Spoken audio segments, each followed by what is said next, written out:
Hi, my name is Allie Sparlin, and when I was throughout middle school and high school, I was in many different types of fine arts. I was in choir, I was in band, I took mostly all of the art classes that I had in high school, and it made me feel like more comfortable with myself. It helped a lot with channeling a bunch of like my ADHD that I had and the anxiety that I was feeling.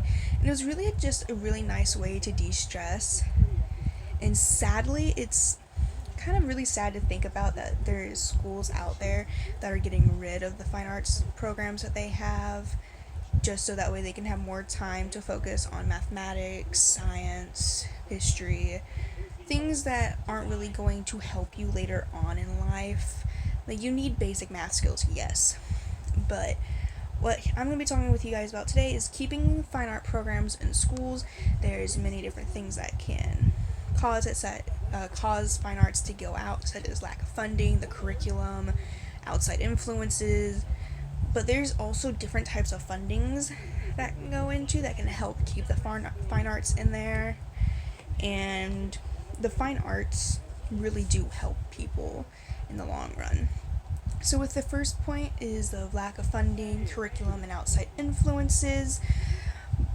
From Spawn, who wrote an article in 2008, there has been data collected from different teachers and non-art teachers that do say that their instruction time has been cut in half or is being cut for more instruction time towards mathematics and language arts, where most of your hard testing is going into nowadays.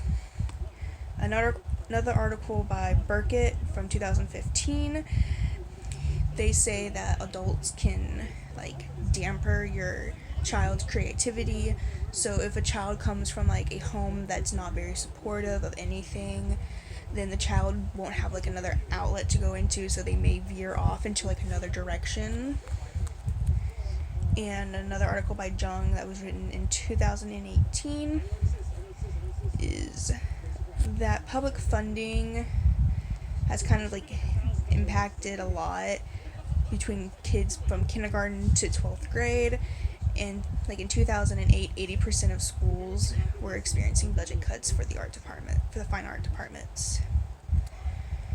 And then this next one didn't really have an author for it, but it was written in 2018, and it said that there is pressure from higher ups to tighten budgets for colleges at this point for creative arts, and they're not even, depending on the country, it's not even going to be a study plan for you to go for. You can't even make a degree into it.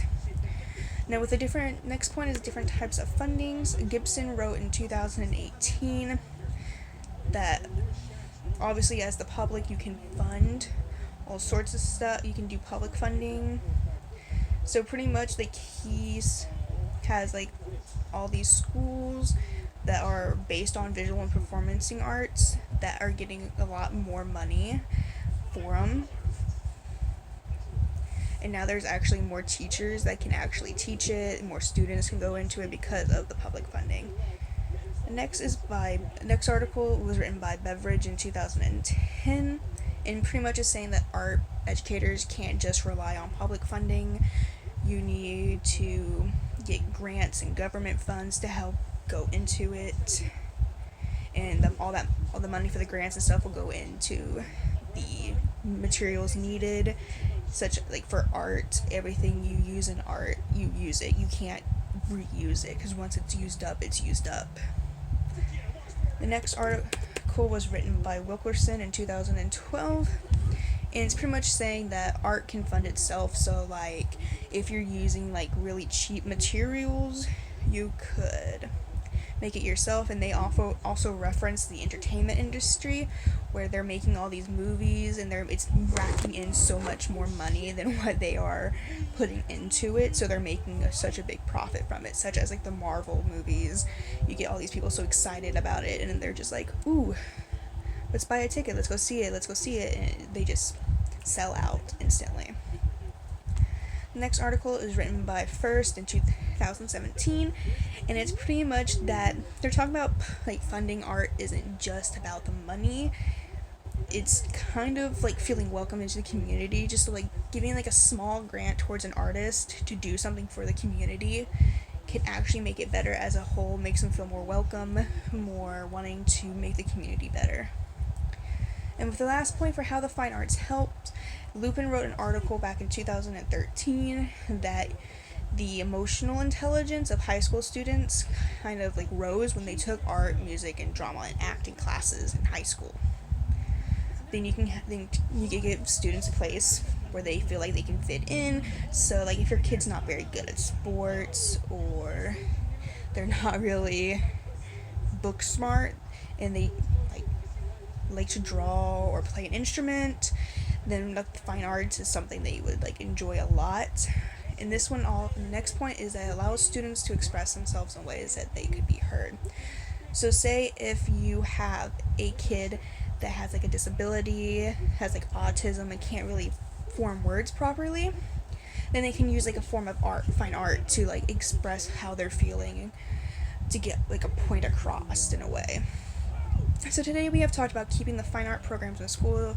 So we talked about lack of funding with curriculum and outside sources, different types of funding, and how the fine arts helps. And as I mentioned at the beginning of this, is how much the fine arts has helped me and my friends. I've actually made so many more friends with this. I became more confident with myself because of the fine arts department. I wouldn't be who I am today. In fact, it wouldn't help me make my choice of what I want to do in the future, because I want to be an art therapist, so I use a bunch of art to help people. And I just can't think like how we can just sit and watch an amazing program be slowly wiped out because of core curriculum. And like who's to say that the school board or like the United States or states itself won't just go after the sports next?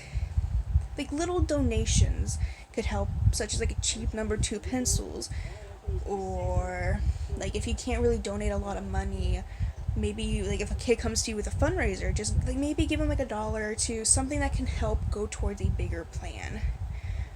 Because the fine arts isn't cheap, but it does make a difference, because everything you see out here in the world is created by the fine arts.